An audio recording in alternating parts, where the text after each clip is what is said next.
To you.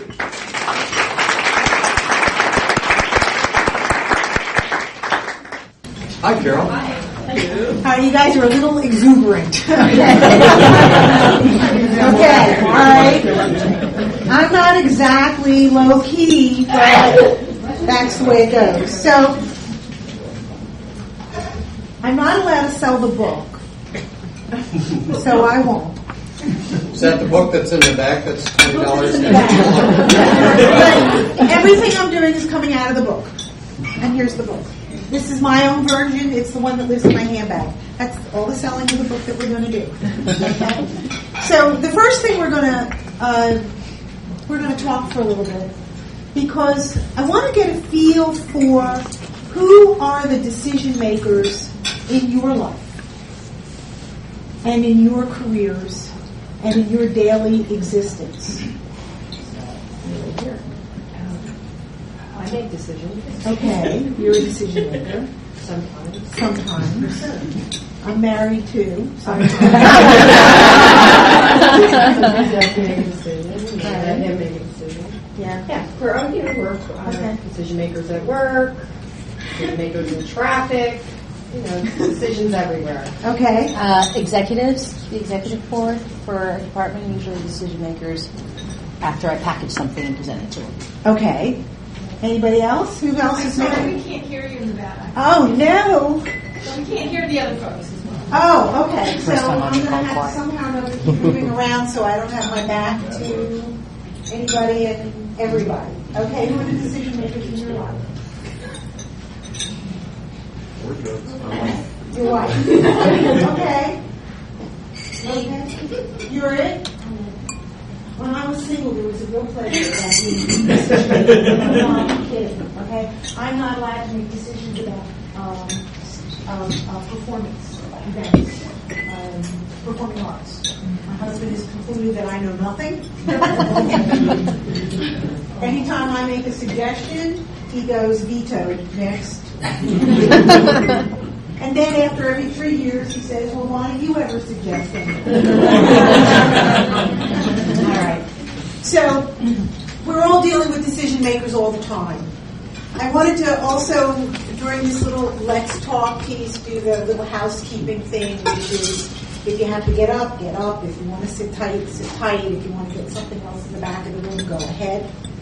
I wanted to explain to you that not only is there no such thing as interrupting me, that if you want to talk to me, just do it. Because I think of this as a conversation. And when I'm sitting and talking to someone at a table, or when I'm standing up and then I say something and they say something, I don't call that interrupting. Okay? I just call that talking. And so that's what we're going to do. Part of the thinking about the book that I put together is basically fits into an entire concept of learning. Who am I talking to? Think about it, Carol. Contextual learning. Now, the really fun thing for me when I learned about the concept of contextual learning is I'd already written the book. And I went, oh my God, it just fit into this entire theory of the way you learn new words, the way you learn new vocabulary, is by having a frame of reference, by having it repeated in different ways 7 to 20 times in order to learn a new vocabulary word. 7 to 20 times. And that would be whether you see it, hear it, speak it, read it, and then it has to be done in within a certain frame of time. So if you go to an event or you go to a course and you get thrown 50 words, and then you never use them for another 6 months or a year, you may not remember what those words are or were. And so every now and then I might be talking about contextual learning. Maybe not. My mother was an English teacher, and I said I do not want to be a third-generation English teacher when I grow up. So I had this whole corporate life career. I have been speaking this language of business. I got my MBA when I was 23 years old. So this is just normal for me. I know other people laugh about it. But I go, wait a minute, I'm communicating. And they go, yeah, right. But even though I had my degree at a young age, I was working with car dealers and car salesmen. And I was told you have to just talk to them. And then I went with the phone company and I was talking to engineers all the time. And then I went out as a consultant and I was talking to people in utility firms. I did a lot of utility work. I married a man with a high school degree. What are you talking about? So I've been constantly translating throughout the course of my life, somewhat where the book came from. And the reason I walk around with a tag that says Carol Heiberger, MBA, because I would always be kind of a big deal, right? Is that I have an international vision.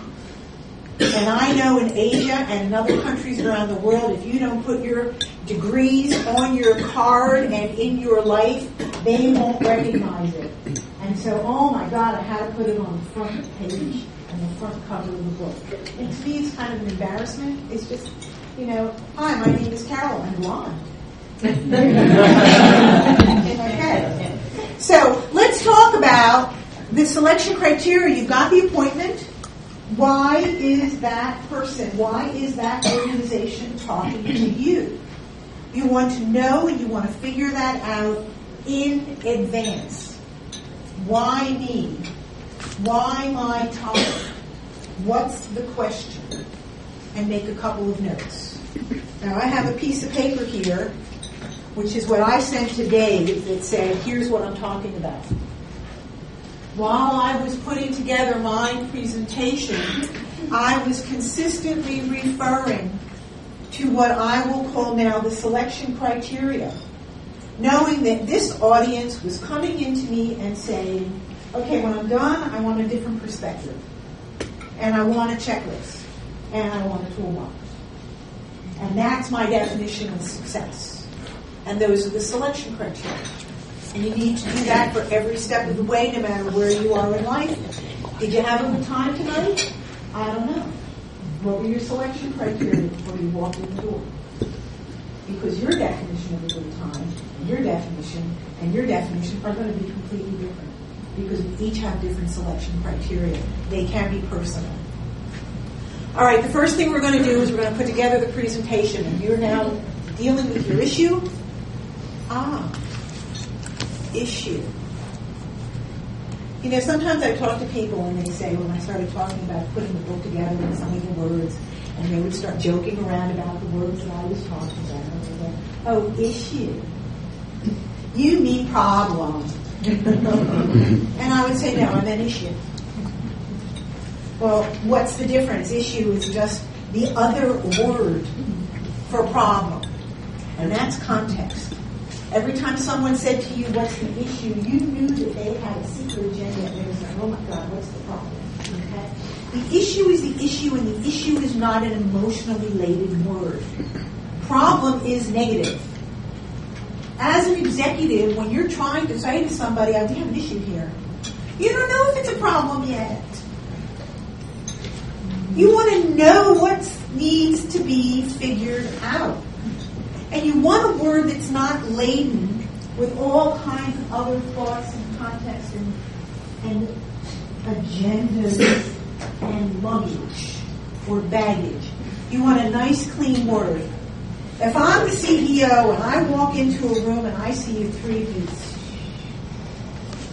and I walk up to you guys and say, okay, what's the problem? Right away you get defensive.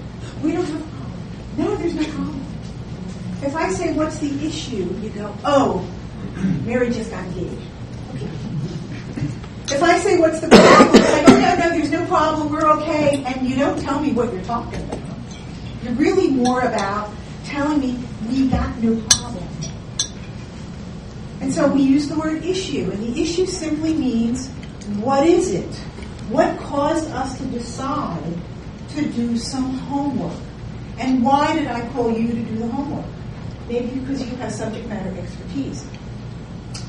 I don't have that defined at the moment. I have it in the book, but SME is one of those words that comes out of my mouth when I don't mean to be difficult. Okay. Carol? I've heard it different ways also in companies. Now we're trying to put everything with a positive spin. The latest one for issue is challenge. I don't Well, have an that's issue, the I have a Japanese or challenge. the Chinese character word, problem equals challenge and opportunity, and they have the same character. Yes, that's decades old. I have to say, we avoid issue to death. I mean, you'll never put issue in a slide deck. Right. And I use matter. We have to discuss a matter. Because issue got laden with garbage. We have various matters to discuss. Right, and every organization, every community, every Really getting vanilla into group it. comes up with its own words. And one of the things about ExecuSpeak is that you try and take a step back in order to make it cross-industry, cross-company, cross-generational, cross-this, cross-that. Okay, so then we want to give a little background. Why are you here? Now, as part of the issue and a part of the background, it might be a good idea to say to yourselves, as you're putting this together, what's the outcome that I would like? There were times when we put together presentations to the board of directors that the very first slide was requested decision. We had 15 minutes. They wanted to know, what's your agenda? Tell me now, because then I'll know what it is I'm supposed to be listening for, what I'm supposed to be thinking about, what it is you want from me. You can put that in the background. You want to give them some context. You want to let them know why they're here. Remember that right before you walk into the room, they were having a completely different discussion on a completely different subject. And you need to bring them in and say, we're here, we're talking to me now, here's the issue, here's the background, here's why we're talking. Okay. Oh, I'm sorry. I didn't want to do that. That was a total brain dump. I wanted to peel the onion. Peeling the onion is a little bit of information at a time. Let me digest it. You ever sit in a restaurant where it's a new waiter or a new waitress and they just start and you can't hear that fast, but they're really proud of themselves because they were able to recite it from memory? That's a brain dump. Okay. You want to, can I tell you about the appetizers? Thank you. A little context. Can I tell you about our special entree today? I'll tell you about the desserts when we're ready for that little. That's peeling the onion. A brain dump is what a 3-year-old does when they just got back from the zoo. Okay? A brain dump is what happens when I'm talking to my best friend on the phone and going, oh my God, and then this happened and that happened, and did I tell you this and did I tell you that? And it's all coming and she's on the other end. Yeah, okay. Because I'm just throwing it all out. You never want to do a brain dump when you're going and you're talking into a meeting and you got 15 minutes. You just don't want to do it. You want to throw in some data, and you want it to be real data. I'm just calling it actual. A lot of times actuals is not budget. Budget versus actuals. You hear that all the time. I used to hear that all the time. The actuals is the real thing. It doesn't have to be budget versus actuals. It just has to be here's what happened. And we're going to do it in numbers. We're going to give real experience as to what was going on. Now we're going to talk about the difference in analytics. The analytics is numbers. And I'm thinking today, what kind of examples can I give you concerning what are analytics? Census data is a bunch of numbers. Metrics. It's when you put all the census data together and you say this city is bigger than that, this is a different socioeconomic area, that you start having data that you can analyze. And so if you're going to be asking somebody to make a decision and you want to tell them what the issues are, you want to provide them with some analytics and some numbers in order to make your story.